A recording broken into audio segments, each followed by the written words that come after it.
வெங்காயப்பொடி recipe இன்றைக்கி பார்க்கலாம். பிரசவித்த பெண்களுக்கு கொடுக்கறது. ஒரு டம்ளர் வேப்பம்பூ ரொம்ப முக்கியம். அரை டம்ளர் சுண்டக்காய் வத்தல், 1/4 டம்ளர் மணத்தக்காளி வத்தல், 2 உப்பு சேர்த்தது தான். கருவேப்பிலை, துவரம்பருப்பு, மிளகா, மிளகு, ஜீரகம். இது தவிர தனியா வேற. கடைசியில் சுக்குப்பொடி சேர்க்க போகிறோம். கல்பெருங்காயத்தை மட்டும் பொரிக்கிறதுக்காக தான் இந்த கொஞ்சம் எண்ணெய். பாக்கியெல்லாம் ட்ரை ரோஸ்ட் தான் பண்ண போகிறோம்.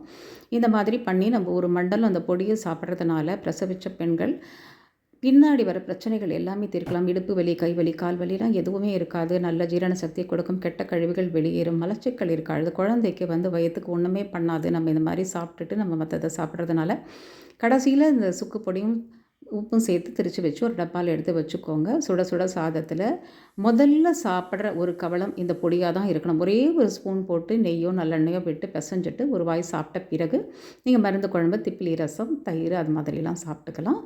ட்ரை பண்ணி பாருங்கள். உங்களுக்கு பிடிச்சிருக்குன்னு நினைக்கிறேன். தேங்க்ஸ் ஃபார் வாட்சிங்.